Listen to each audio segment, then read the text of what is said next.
Good morning बच्चों। कल्पना कीजिए कि आपको एक दिन अगर अंधेरे में रहना पड़े तो आपको कैसा लगेगा। आप कहेंगे कि हमें कुछ दिखाई नहीं दे रहा। और अंधेरे का जवाब क्या है? अंधेरे का अपोजिट क्या है बच्चों? अंधेरे का अपोजिट ये है, ये प्रकाश। प्रकाश जो है हमारे जीवन में बहुत आवश्यक है। बिना इसके हम कुछ भी नहीं देख सकते। चाहे हमारे पास ज्ञानेंद्रियों के रूप में आंखें हैं, लेकिन फिर भी प्रकाश की हमें बहुत आवश्यकता होती है। आज हम इसी प्रकाश के विषय में पढ़ेंगे।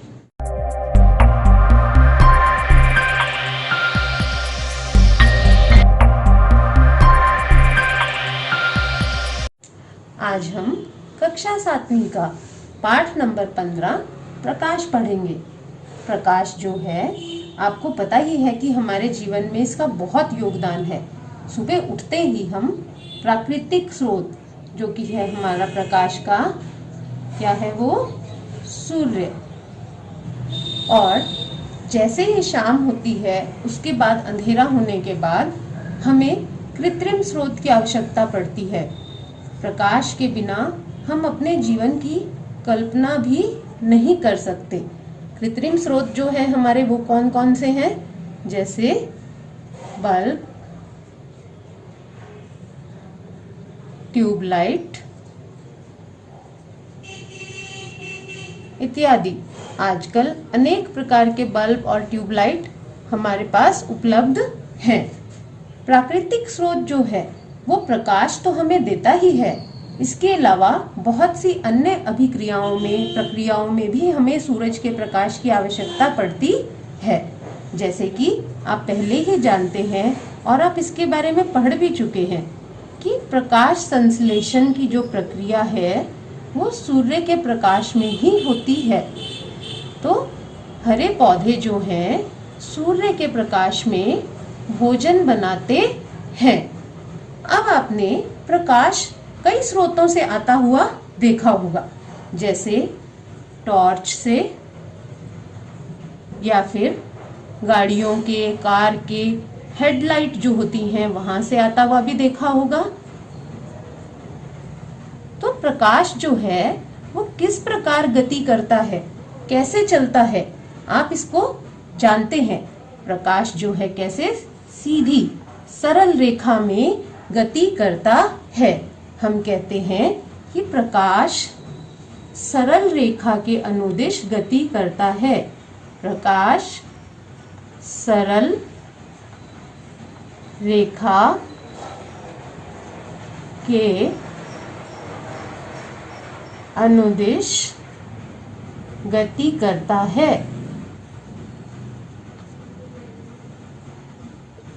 इसे हम एक प्रयोग द्वारा भी देखते हैं।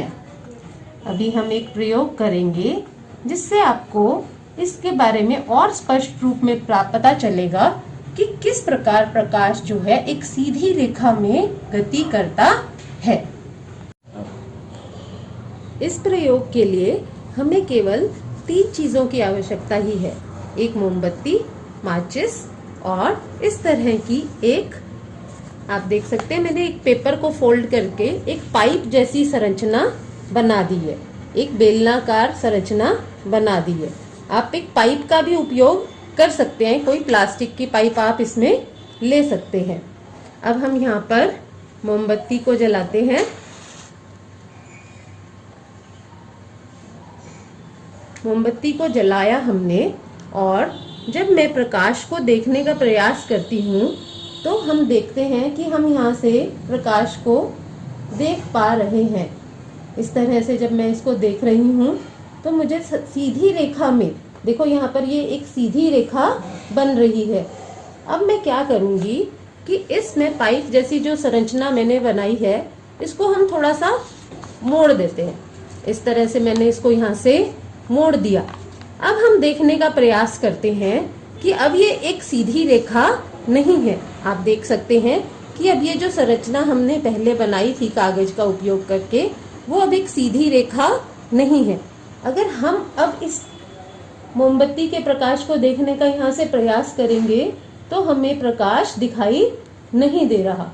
इसका मतलब ये है कि प्रकाश जो है हमेशा सीधी रेखा में गमन करता है या गति करता है। अगला टॉपिक जो हम पढ़ेंगे वो है प्रकाश का परावर्तन। यहाँ आप इस बात का ध्यान दें कि ये शब्द परावर्तन है। परिवर्तन शब्द अलग है और परावर्तन अलग है। परिवर्तन का मतलब होता है किसी चीज को बदल देना, जबकि परावर्तन का मतलब है रिफ्लेक्शन।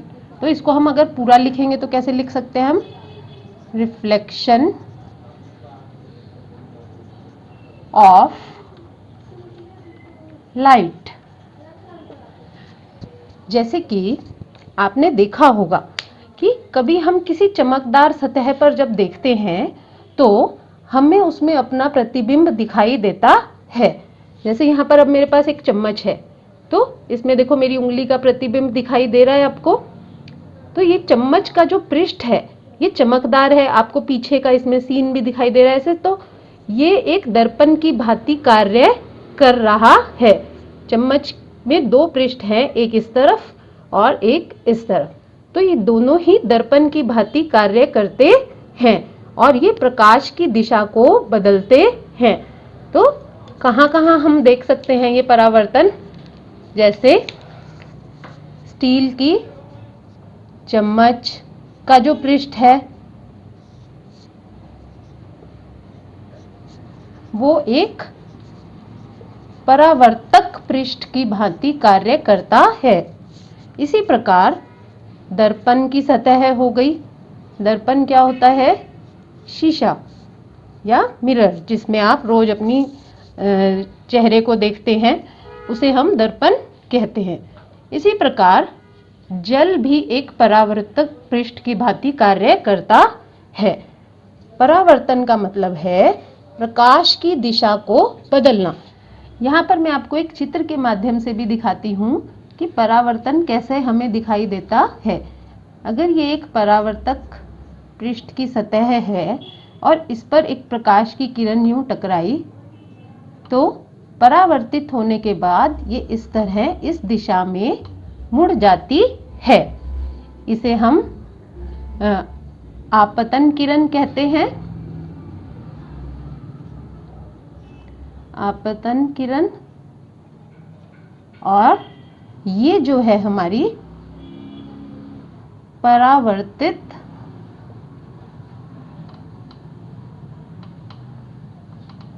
किरण है। इसे हम एक बहुत ही मजेदार क्रियाकलाप के साथ देखते हैं जिससे आपको पूरी तरह से ये समझ आ जाएगा। इस क्रियाकलाप के लिए हमने एक समतल दर्पण की पट्टी का इस्तेमाल किया है। समतल दर्पण, जो दर्पण आप सुबह देखते हैं जिसमें अपना चेहरा, पीछे से इसकी ये पॉलिश्ड सरफेस है और आगे की सतह जो है इसकी ये चमकदार है। हमने इसको एक सपोर्ट के साथ यहाँ पर खड़ा कर दिया। ये मेरे पास लेज़र लाइट है। इसकी मदद से आप देखेंगे कि किस प्रकार प्रकाश की किरण परावर्तित होती है। ये देखिए, जैसे मैं यहाँ पर एक फोकस कर रही हूँ तो ये देखिए आपको परावर्तित किरण दिखाई दे रही है। अब ये बहुत स्पष्ट दिखाई दे रही है दूसरी तरफ जाती हुई। ऊपर से दिखाओ ना, ये देखिए। इसी प्रकार अगर हम एक और दर्पण की पट्टी इसके साथ लगाएंगे तो भी आप इसको बहुत अच्छे से देख पाएंगे कि किस प्रकार प्रकाश की किरण जो है परावर्तित होती है। और ये देखिए, अब बहुत स्पष्ट यहाँ पर आपको प्रकाश की किरण में परावर्तन दिखाई दे रहा है।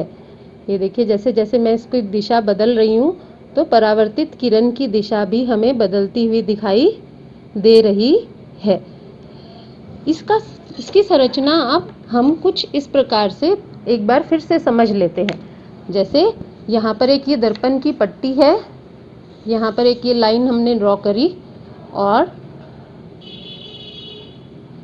मैंने इस दिशा से, यानी इस दिशा से मैंने प्रकाश की किरण को दर्पण की तरफ डाला और ये दिशा थी, और प्रकाश की किरण जो है परावर्तन के पश्चात इस दिशा में मुड़ गई। तो इसे हम क्या कहते हैं? प्रकाश का परावर्तन या फिर रिफ्लेक्शन। अभी मैंने आपको बताया कि जल भी जो होता है वो भी परावर्तक पृष्ठ की तरह कार्य करता है। तो यहाँ मैंने पानी ले लिया, इसमें एक बूंद हमने दूध की डाल दी जिससे कि आपको कुछ स्पष्ट दिखाई देगा। अब यहाँ भी आप देखिए कि प्रकाश की किरण यहाँ पड़ी और परावर्तित होकर देखिए इसका जो रिफ्लेक्शन है हमें पेपर पे दिखाई दे रहा है। पेपर पे ये बहुत स्पष्ट आपको दिखाई दे रही है। प्रकाश की किरण इधर गई और इस दिशा में ये दोबारा परावर्तित हो रही है। तो इसे हम कहते हैं प्रकाश का परावर्तन। इसके बाद हम देखेंगे कि समतल दर्पण में प्रतिबिंब कैसे बनते हैं और उनकी क्या विशेषताएं होती हैं। समतल दर्पण में बनने वाले प्रतिबिंब।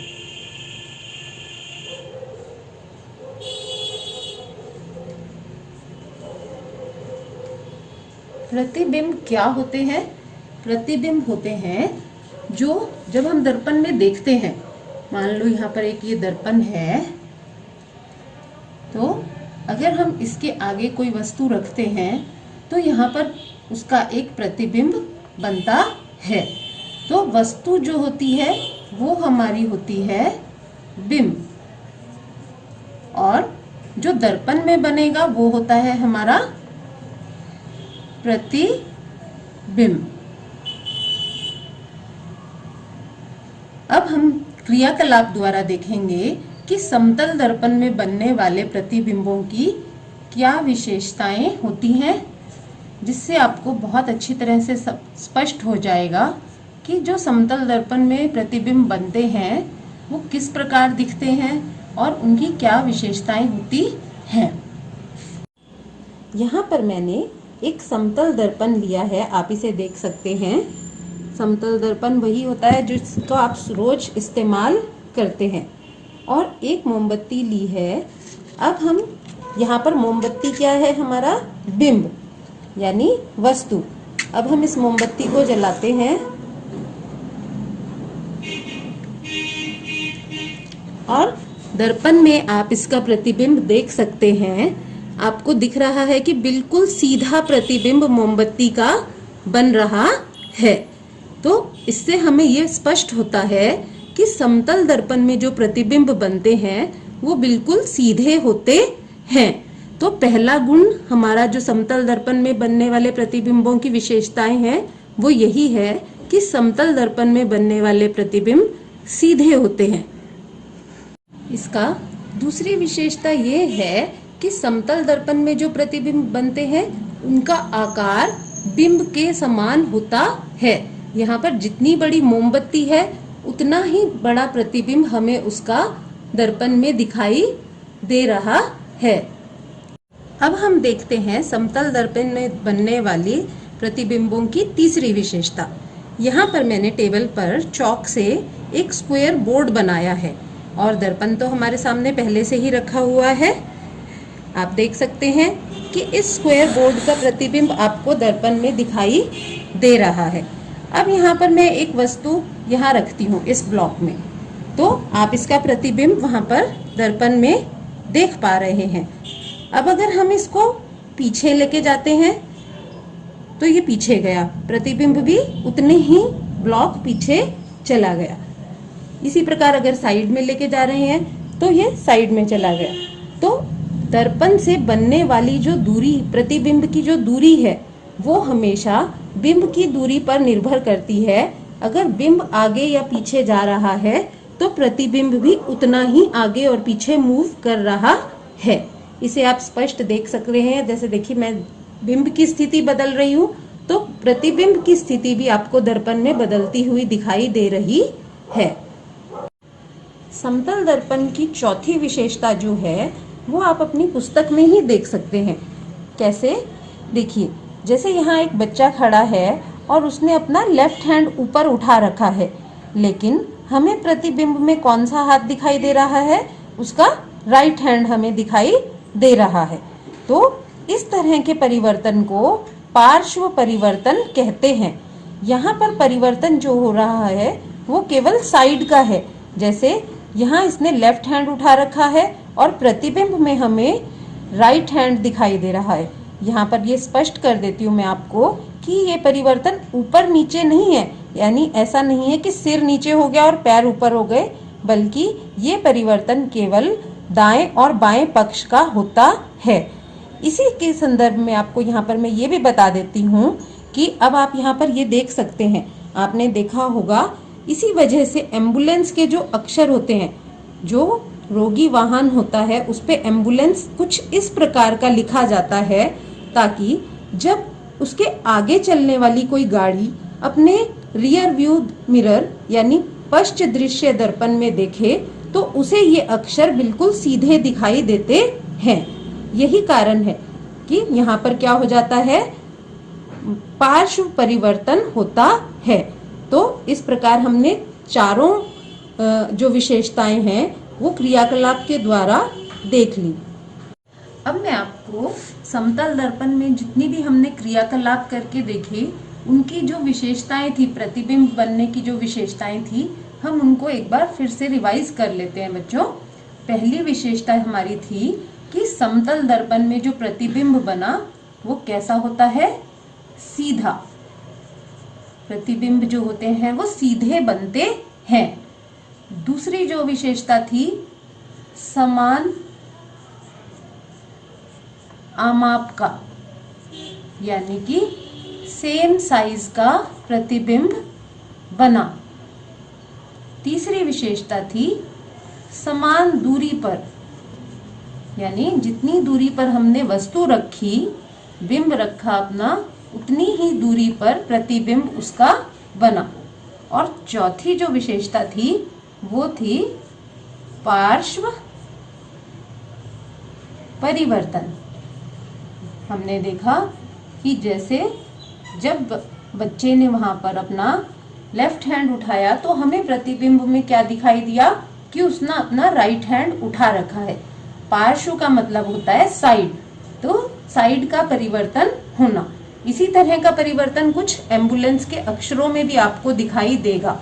तो इन सभी विशेषताओं को आप अपनी कॉपी में नोट करें, क्योंकि ये बहुत इम्पोर्टेंट है। समतल दर्पण द्वारा बनने वाले प्रतिबिंब की ये 4 मुख्य विशेषताएं हैं। तो आइए अब अंत में हम एक बार जितने भी हमने पार्ट का पहला हिस्सा पढ़ा है उसका उनके प्रमुख शब्द भी हम दोबारा से एक बार रिवाइज कर लेते हैं, जिससे कि आपको चैप्टर के जो ये मुख्य शब्द आए हैं वो समझ भी आ जाए, और आप जब किताब में इस चैप्टर को पढ़ेंगे तो आपको दिक्कत ना आए। पहला जो शब्द था वो तो मैंने यहाँ बोर्ड पे लिखा ही है, हमारे चैप्टर का नाम भी यही है, प्रकाश यानी लाइट। दूसरा शब्द जो हमने पढ़ा था वो था हमारा परावर्तन। परावर्तन माने होता है कि प्रकाश की दिशा का बदल जाना, दिशा का बदल जाना। इसे ही हम इंग्लिश में रिफ्लेक्शन कहते हैं। अगला शब्द जो हमने पढ़ा था दर्पण। आम भाषा में दर्पण को हम शीशा भी कह देते हैं, तो दर्पण को हम क्या कहते हैं इंग्लिश में? मिरर। अगला शब्द जो हमने पढ़ा, यहाँ पर एक और शब्द आया था साथ में, समतल दर्पण, क्योंकि हम अगले भाग में और भी दर्पण पढ़ेंगे कई प्रकार के, तो यहाँ पर आपको पता होना चाहिए कि समतल दर्पण जो है वो क्या है हमारा?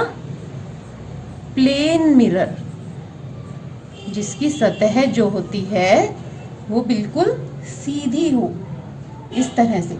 ये लाइंस जो लगाते हैं हम, इसका क्या मतलब है? इसका मतलब ये है कि इसकी पीछे की जो सतह होती है उस पे पॉलिश की हुई होती है। अगला शब्द जो हमने पढ़ा वो था बिंब।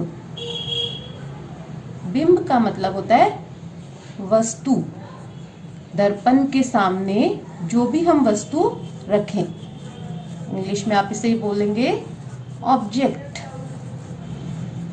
प्रतिबिंब जो है वो किसी वस्तु का ही बनेगा, तो यही हमारा अगला शब्द है प्रतिबिंब। प्रतिबिंब, प्रतिबिंब को हम इमेज कहते हैं। आप ये सभी शब्द भी अपनी कॉपी में लिखें, और इससे पहले मैंने आपको जो समतल दर्पण की विशेषताएं बताई हैं उन्हें भी लिखें। ये आपको आगे तक काम आएंगी बच्चों। मुझे उम्मीद है आपको बहुत अच्छी तरह समझ आ गया होगा ये पहला भाग। तो फिर हम अगले भाग में फिर मिलेंगे। Thank you.